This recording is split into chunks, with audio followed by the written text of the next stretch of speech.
wax nañ ne sax Cheikh Ibra Fall bu déggee kàddu boobu ñu dafa ñëw daal di ñu ne ko waaw lii la la wax suñu sang ba kat ñu ne kàddu leen ñëpp ngi leen ñaar reporter de Charles bi sama reporter de Charles bi soxna si Mbacke dama c'est rare de voir une journaliste Mbacke Mbacke. Ah ouais, c'est la première fois.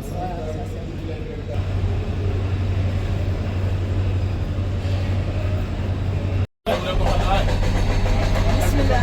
Shalom. Mashumha. ayo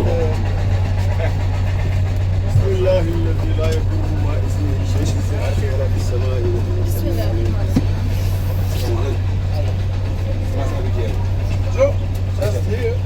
Non, ici pour qui là? Pour le guide là. ah d'accord Ah, ici c'est pour le guide. ok d'accord waaw fii. doon ci ginnaaw allez bismillah C'est la place du Cheikh, c'est la place du Cheikh Ibrahim.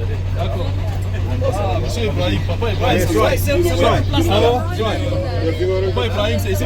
D'accord, merci beaucoup, merci beaucoup. Merci pour l'honneur. Merci pour l'honneur, merci pour l'honneur. Je suis le guide, je m'appelle Ephraim. Je parle français aussi. Ibrahima aussi. Je parle pas, par contre je parle pas Wolof. Ah, il faut parler voilà. Et je parle pas les autres langues, mais je connais juste quelques mots, mais j'ai oublié déjà. Et je sais qu'il y a des gens du Sénégal, il y a aussi des gens du Togo, c'est ça? Non, pas Togo, Cameroun, Bénin et Côte d'Ivoire. J'ai oublié personne. Ok. Alors bienvenue en Israël, bienvenue à Jérusalem. Je suis très heureux d'être ici avec vous. Je vais être avec vous jusqu'à la fin, jusqu'à ce que vous repartiez. Et c'est la première fois pour tout le monde? Il y a des gens qui sont déjà venus ici? Non, moi je suis déjà venue. Ouais. moi c'est la Mon première frère aussi est déjà venu. D'accord. Ouais. Ah. Et les autres c'est la première moi fois? c'est la première fois C'est la première fois. Ok, alors Mais enchanté. considérez qu'on vient d'arriver. D'accord, On d'accord. n'est jamais venu ici. Vous êtes de l'ambassade? Il y a quelqu'un qui est de je suis l'ambassade? de l'ambassade. De l'ambassade, d'accord. Ça au Cameroun? Non, pas au Cameroun? Au Sénégal, l'ambassade française. Ah, donc vous êtes déjà venu pour ça. Ok. Voilà. Alors là on va manger. Comme on est tous, les musulmans et juifs, on fait tous partie de la même famille, la famille de Abraham ou Ibrahim dans le Coran. Et donc, vous savez, Abraham, la première chose qu'il faisait, c'est d'inviter les gens dans sa tente pour manger. Et voilà, donc on va commencer comme ça, on va manger, on va apprendre à se connaître. Et voilà, on va passer un très bon moment ensemble. Et voilà, après ça, le restaurant est juste ici à côté. On est à Jérusalem ici. Il est juste à côté. Et après ça, on ira sur le mont des Oliviers. On aura une vue imprenable sur la vieille ville de Jérusalem. Et de là, on redescendra après dans la vieille ville. On rentrera dans la vieille ville. On va visiter un peu les différents quartiers. La ville, elle se divise en 4 quartiers. On va visiter principalement le quartier chrétien, le quartier musulman, et après vous aurez aussi du temps pour aller à la mosquée. Et, Laquelle mosquée? La mosquée Al-Aqsa. Bon à préciser.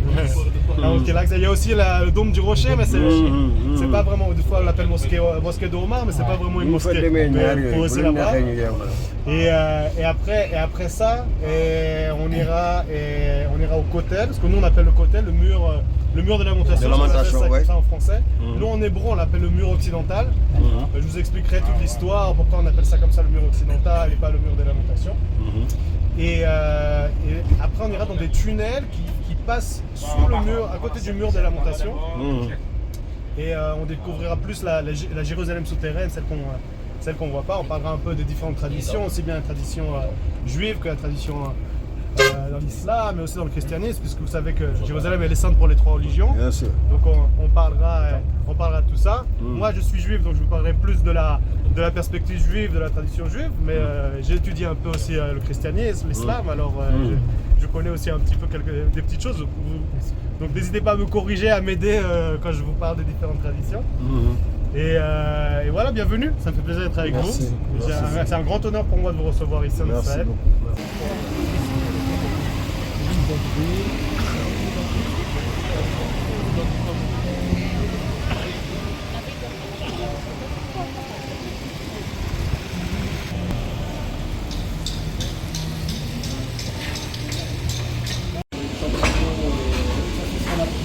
regardez la salade israélienne. C'est la salade israélienne. La salade israélienne. Il y a de la tahina. Il y a du genre de... Comment ça s'appelle ça? C'est le... J'ai oublié comment ça s'appelle. Joël Lyon, ambassadeur d'Israël, ministère des Affaires étrangères. Vous avez reçu des imams, des journalistes venus de l'Afrique. Déjà, votre impression sur ça? Vraiment, je suis très heureux que nos amis viennent nous rendre visite. Il n'y a rien de plus important que de voir les choses par soi-même, de comprendre vraiment la situation. Et le seul moyen de le faire, c'est de venir sur place. C'est de ne pas écouter ce qu'on te raconte, mais de le voir toi-même de tes yeux. Monsieur l'ambassadeur, qu'est-ce qu'on peut retenir réellement sur ce qui se passe à Gaza? Écoutez, en ce moment à Gaza, on a un cessez-le-feu. Un cessez-le-feu qui est très fragile, mais il est là. Il est en place, ce cessez-le-feu. Et la première phase est en train de se passer. Elle prend beaucoup trop de temps. Mais la première phase se passe, c'est que le Hamas, cette organisation terroriste radicale, rend les corps qu'ils ont kidnappés d'Israéliens et de non-Israéliens, parce qu'il y a aussi un ouvrier thaïlandais qui travaillait dans les champs, qui a été tué par le Hamas et son corps avait été aussi kidnappé. Donc la première phase est en train de se passer. Après cette première phase, on va passer à la deuxième phase. La deuxième phase, c'est le dissolement du Hamas, c'est-à-dire que cette organisation terroriste n'existera plus en tant qu'organisation terroriste, qu'elle remettra ses armes et qu'on pourra commencer la reconstruction en fait de la bande de Gaza tout à fait de façon normale, sans avoir des radicaux terroristes qui prennent le peuple de Gaza en otage. On dit que c'est Israël qui est à l'origine de tout ça, l'assassinat des enfants, nous voyons beaucoup de morts, de bombardements. Qu'est-ce que vous répondez à ça? Je vais vous dire, écoutez, un génocide, nous le peuple juif, on sait exactement ce que c'est un génocide. C'est quand un pays ou une entité veut te détruire complètement idéologiquement, commence à le faire de façon systématique, ne laisse plus une pierre sur une autre pierre. Oui, il y a eu des morts, il y a eu des victimes à Gaza, c'est vrai. Il y a eu des victimes à Gaza. Il y a eu des enfants qui ont été tués à Gaza, c'est vrai. Israël, en bombardant, en se défendant, a aussi tué des enfants à Gaza, c'est vrai. Mais la grande différence, c'est qu'il n'y avait aucune intention de tuer ces enfants. Il n'y avait aucune intention de tuer les gens qui n'étaient pas en contact avec le Hamas ou qui voulaient faire quelque chose contre Israël. Il n'y avait aucune intention là-dessus. Ça s'est passé, c'est tragique. Si quelqu'un a fait quelque chose qui n'était pas dans les normes, cette personne est en procès, mais il n'y a pas eu de génocide, il n'y a pas eu de volonté du côté israélien d'anéantir le peuple palestinien. La preuve, c'est que les Palestiniens vivent en Judéo-Samarie, les Palestiniens vivent dans la bande de Gaza, ils continuent à vivre. Il n'y a pas eu de génocide. Ce sont tous des mensonges, des calomnies contre l'État d'Israël, des calomnies contre le peuple juif pour essayer de délégitimiser l'État d'Israël aux yeux du monde. D'accord, mais est-ce que c'était la meilleure attitude à faire? Le fait de riposter, vous parlez de défense, d'aller bombarder peut-être Gaza, et il y a eu beaucoup de victimes. Écoutez, il ne faut jamais oublier ce qui s'est passé le 7 octobre 2023 à 6h30 du matin. Des milliers de terroristes radicaux, fanatiques du Hamas ont envahi l'État d'Israël. Ils ont pris 30 villages et villes qu'ils ont réussi à conquérir. Donc il fallait les repousser, il fallait les sortir, il fallait aller là où ils sont pour éviter que ça se refasse encore une autre fois. On a eu des milliers de morts ce jour-là, des milliers de morts. Vous savez, on est un petit pays, un pays de 8 millions d'habitants. On a eu des morts, des juifs, des musulmans, des chrétiens qui ont été tués par le Hamas parce qu'ils étaient en Israël. Mais en parlant de musulmans, de chrétiens, souvent nous entendons dire que tout ça, c'est des problèmes de religion, que les Juifs sont en train de massacrer en quelque sorte les musulmans du Palestine. C'est d'une nouveau une calomnie, c'est faux. Écoutez, on est ici, au centre de Jérusalem, dans la rue. Vous êtes ici avec votre hijab. Est-ce que quelqu'un vous a dit quelque chose? Est-ce que quelqu'un vous a posé une question? Vous a demandé quelque chose? Rien, rien. On vit très bien les religions une à côté de l'autre. Ce qu'il faut faire attention, c'est de se servir de la religion pour une chose politique. C'est de prendre ta religion, qui est une bonne chose d'être religieux. Je suis religieux, je suis un rabbin, je suis religieux. Je crois en Dieu, toi tu crois en Dieu, tout le monde nous croyons en Dieu. Et Dieu, c'est pas ce qu'il veut. C'est pas à moi de décider ce que Dieu veut. C'est pas à l'homme de décider ce que Dieu veut. La Palestine revendique son indépendance.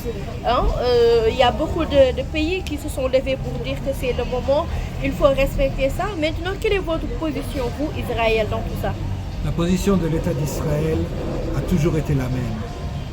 Quand on aura un processus de paix normal, quand on aura des vrais partenaires de l'autre côté, on pourra commencer à parler. C'est pas en décidant, voilà, le pays X est indépendant, le pays Z est indépendant, ça va pas faire une indépendance. Il faut construire une paix. Et de nouveau, on parle de Judée-Samarie, on parle de Palestiniens qui habitent là-bas. Il faut construire cette paix. Il faut montrer que l'un peut avoir confiance en l'autre. Il faut montrer que tu peux marcher aussi comme toi, tu peux marcher à Jérusalem. Moi, je peux marcher à Ramallah. Je ne peux pas marcher aujourd'hui à Ramallah avec ma kippa. Je ne peux pas aller du côté de Ramallah avec ma kippa sans me faire agresser. C'est ça la grande différence.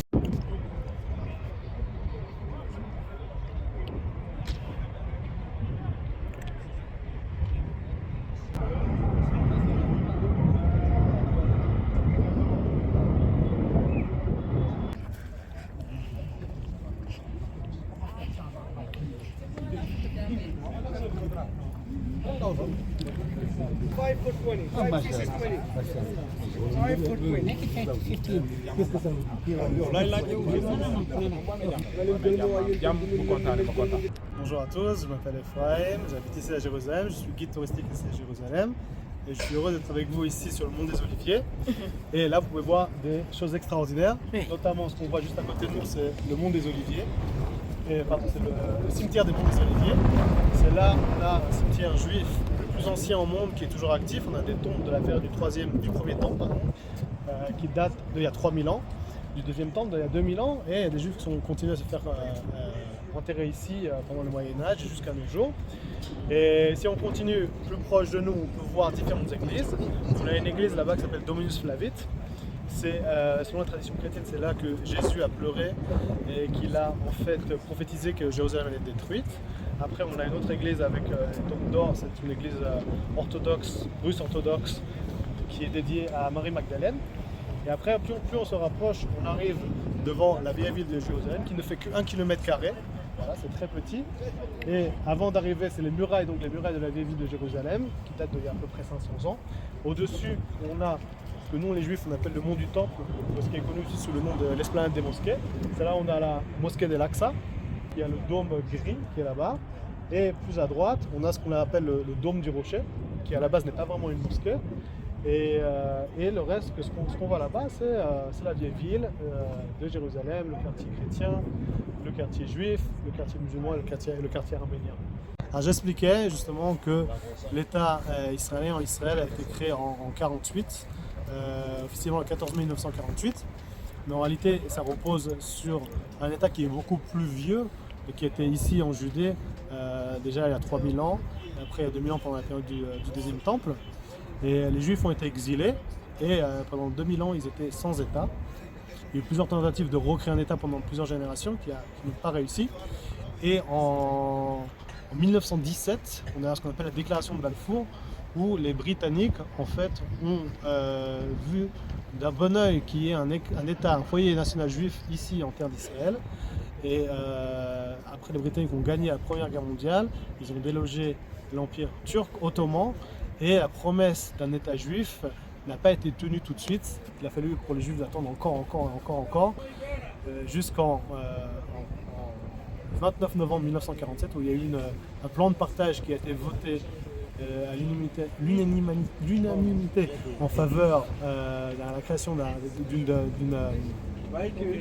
partition entre un État juif et un État arabe. Et cette partition donc, a été votée à la majorité. Les Juifs ont accepté, les Arabes ont refusé et on a la guerre d'indépendance qui commence le lendemain, le 39 novembre 1947. Différents attentats contre les autobus juifs et c'est la première phase de la guerre d'indépendance.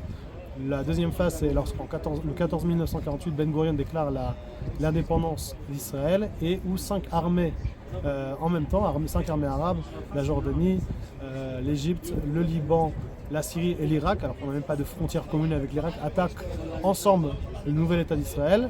Et Israël arrive à se défendre avec les moyens, parce qu'à l'époque on n'a pas d'avion, on n'a rien du tout, mais on arrive à se défendre.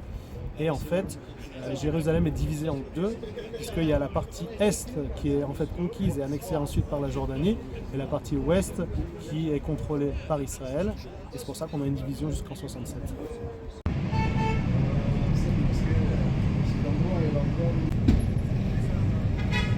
Et ça, c'est les murailles de la vieille ville de Jérusalem. À votre avis, ces murailles, elles sont nouvelles ou elles sont anciennes? Anciennes. Elles sont. Moi, j'aime bien dire qu'elles sont nouvelles parce qu'elles ont que 500 ans. 500 ans, c'est nouveau, non? Oui, c'est sûr. C'est nouveau. Puisque vous parlez de 300 ans, de 3000 ans. Exactement. Donc relativement, c'est nouveau. Regardez, celui qui a construit ces murailles. C'est le premier calife ou empereur ottoman. Enfin, c'est pas le premier, mais c'est celui qui rénove qui reconstruit. C'est le fils de Selim. C'est lui qui reconstruit les murailles de Jérusalem. Et il a conquis Israël il y a à peu près 500 ans. Et il reconstruit ces murailles. C'est pour ça que je dis elles sont nouvelles. Elles sont nouvelles parce que avant lui, il y a d'autres murailles. Si vous regardez ici en dessous, c'est pour ça que je me suis arrêté ici. Vous voyez ici? Il y a d'autres murailles ici. Jérusalem et la mer. C'est-à-dire que quand ils construisent le temple, eh ben, ils ramènent des piliers, ils ramènent des arbres, des cèdres du Liban depuis le port de Jaffa. Et moi j'ai un de mes fils qui s'appelle Amitai. Amitai c'est le père de Younes, un des prophètes Younes. Il part de Jaffa et justement il s'évade d'Israël. Yunus. Il s'évade d'Israël justement pour ne pas amener la prophétie à Ninvé, qui est une ville assyrienne qui est contre Israël. Exactement. Alors que pendant la période du deuxième temple, c'était en fait un endroit où il y avait des tombes.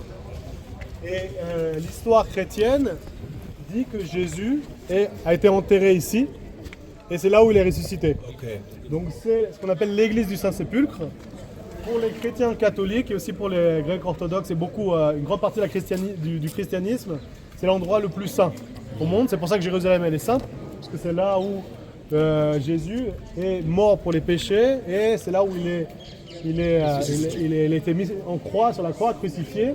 D'ailleurs, il y a 14 stations de la Via Dolorosa, on appelle ça. Et sa dernière station, les 3 dernières stations se passent ici. Donc il y a aussi l'endroit où il a été enterré, là où il a été mis dans une tombe. Donc là, les chrétiens viennent se recueillir ici. En face, vous avez une mosquée aussi. Ça, c'est la mosquée d'Omar. C'est la mosquée d'Omar. Et en réalité, l'histoire que je vous racontais du deuxième calife, Omar ibn Khattab, il vient ici à Jérusalem, et le patriarche de Jérusalem, Sophronous, il lui dit moi j'accepte de me rendre sans qu'il y ait de sang, sans bataille, à la condition que ce soit Omar lui-même, le calife, qui vienne ici à Jérusalem. Et selon la tradition, il vient ici Omar, et Omar demande à Sophronous, le patriarche de Jérusalem, amène-moi sur le mont du Temple, là où il y avait le temple de Soulima, de Salomon, et lui, au lieu de l'amener sur le mont du Temple, il l'amène ici, il lui dit voilà, c'est l'église du Saint-Pulcre, c'est l'endroit le plus saint, viens, entre avec moi et prie ici. Omar lui dit si moi je prie ici, et ben les générations futures, ils vont construire une mosquée, ils vont détruire ton église. Alors il dit viens, je vais prier juste à côté, et on va comme ça ils vont créer une mosquée ici. D'ailleurs on a les lois d'Omar qui disent que justement dans le monde islamique, il y a une respect envers les chrétiens et les juifs, ou les gens du livre, ils les appellent, qui ne sont pas obligés de se convertir à l'islam. Et on les protège, les dhimmis, c'est ce qu'on appelle. Et à partir de ce moment-là, on a cette mosquée. Cette mosquée-là qu'on voit, elle date de la période de Saladin, mais c'est l'endroit, selon la tradition, où il a prié. Et après, Omar dit à Sophronios, ok, c'est sympa ton église, mais moi je veux voir le mont du temple, je veux voir où est le temple de Suleiman, de Salomon. Et après, il l'amène vers le temple de Suleiman. C'est là où il commence à prier. C'est là où il décide de construire la mosquée. Et l'Aqsa, à la base, elle a été construite par Omar. Il y a une mosquée avant l'Aqsa qui a été construite par Omar. Et voilà.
Ici, à la porte de Jaffa.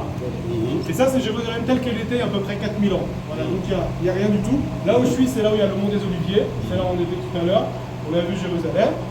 Et en fait, quand Abraham il vient ici, c'est ce qu'il voit. En fait, il voit une montagne.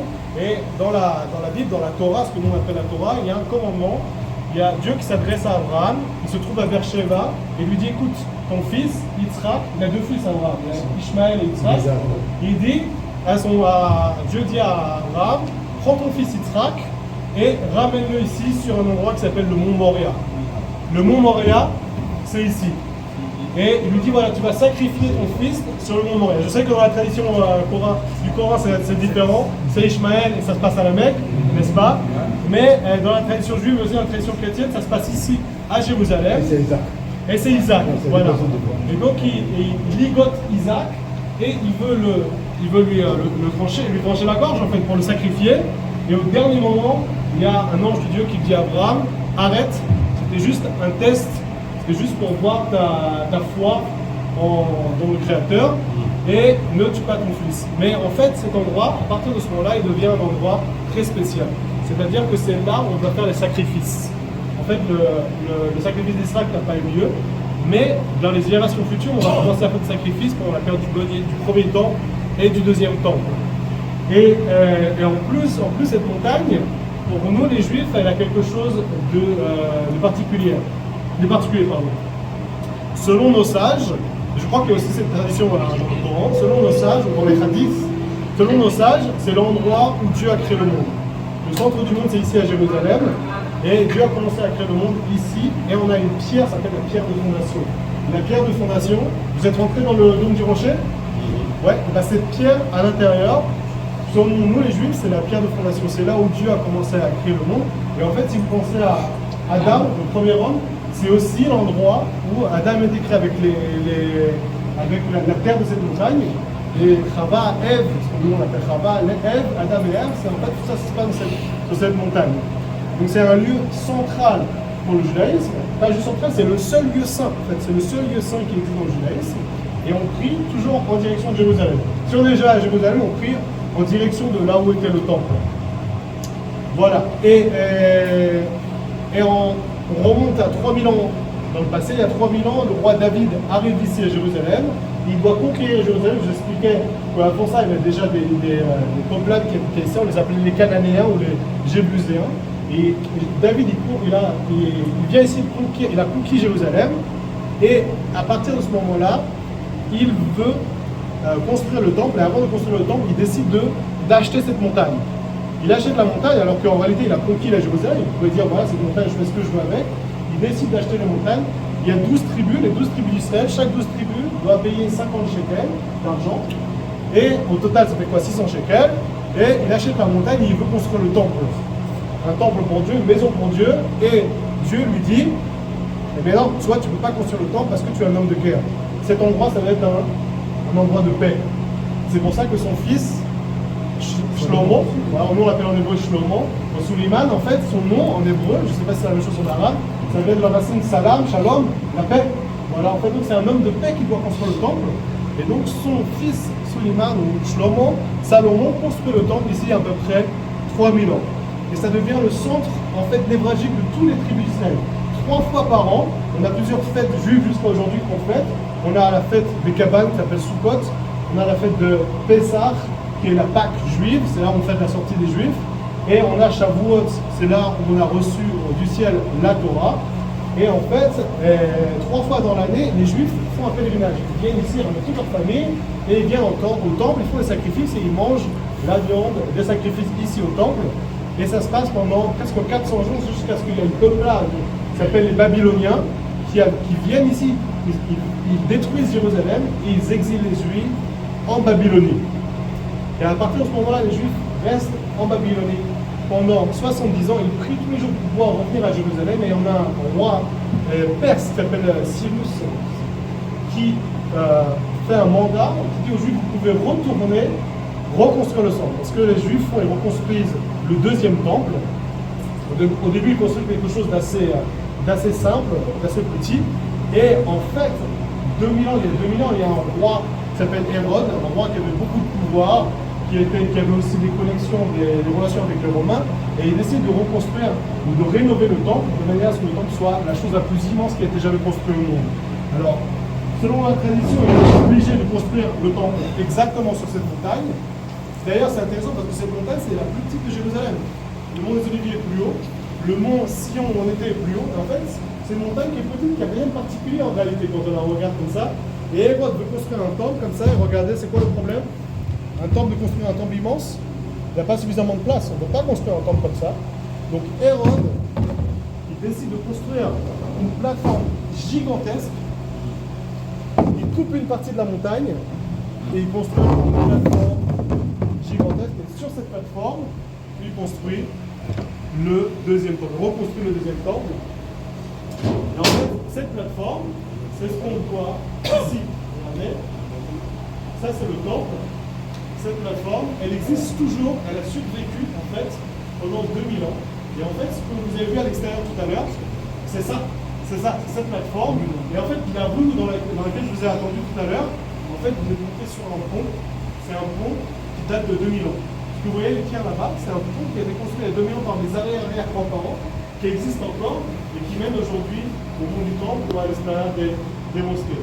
Voilà, donc en fait, c'est ce qu'on pensait qui reste du mur, mais en réalité, tout ça, ça existe encore, et c'est ce qu'on va découvrir aujourd'hui. On va découvrir le reste du mur des lamentations. Nous, on n'appelle pas le mur des lamentations, on l'appelle le mur occidental. Donc, le mur des lamentations, en fait, c'est une dénomination chrétienne qui a été donnée pour les Juifs. Alors, ce qui s'est passé, c'est qu'en 70, les Romains sont venus et ils ont détruit le temple. Titus, l'empereur romain, et Vespasien, son père, ont détruit le temple. Et par contre, ils n'ont pas réussi à détruire la plateforme que Hérode a construite. En fait, cette plateforme, elle a traversé les siècles. Elle a traversé les siècles. Et après, les Romains, vous savez, sont devenus chrétiens, byzantins. Ils sont passés de l'Empire romain à l'Empire byzantin. Et ils ont laissé cet endroit comme ça, désolé. Ils l'ont laissé même, ils ont mis des ordures. D'ailleurs, il y a une porte, la porte dans laquelle on va savoir qui s'appelle la porte des immondices. Ils ont laissé cet endroit pour dire, voilà, nous les chrétiens, nous venons remplacer les Juifs. Nous sommes le nouveau Israël. Et c'est pour ça que je vous disais, ils déplacent le centre religieux spirituel à l'église de Saint-Luc, qu'on a décidé. Et voilà. Et en fait, les Juifs sont autorisés à venir ici qu'une seule fois dans l'année, le jour de Tisha B'Av. Vous savez que nous, les Juifs comme vous, les musulmans, on a des mois qui sont basés sur la lune. Voilà. Pas comme les chrétiens qui sont basés sur le soleil, nos mois sont basés aussi sur la lune. Par exemple, là, on a un mois qui vient de commencer il y a 7-8 jours, c'est la nouvelle lune. Donc, il y a un mois qui s'appelle le mois de Av. Et ce mois-là, c'est le même jour, le 9 de Av, c'est le même jour où le premier temple et le deuxième temple ont été détruits. Le même jour. Et jusqu'à aujourd'hui, ce jour-là, on jeûne. On jeûne, on commence à jeûner avant le coucher du soleil jusqu'au lendemain. C'est un jeûne de 25 heures. Et on s'assoit par terre, on se met du sang sur la tête, on se rappelle en fait, et on pleure toute la journée en se rappelant de la destruction du temple. Et en fait, les chrétiens, ils laissaient les Juifs venir prier ici, juste ce jour-là. Ce jour-là, pour humilier les Juifs. Donc c'est ça, ce jour, en fait, le mur de lamentation, et vient en fait de cette humiliation que les Juifs ont subi pendant des générations, quand les chrétiens les laissaient venir. Après, regardez ce que vous voyez ici, c'est une synagogue. C'est comme ça que nous on prie les Juifs. Et donc on prie comme ça. Et les Juifs, c'est comme les musulmans. Dans nos synagogues, il n'y a pas d'image. Il y a un interdit chez les Juifs, comme chez les musulmans, d'avoir une image. Comme ça passe, Juif bu làqatu nga. yàlla nga doon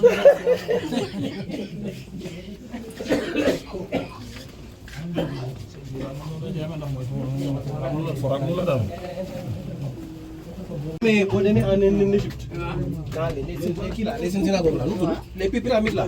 Nii la. Wow. Benn jour dama ñëw bay wàcc ba saa ma daga ma ne gars yi man dellu naa de sama askan dafa ma daaneel. Voilà.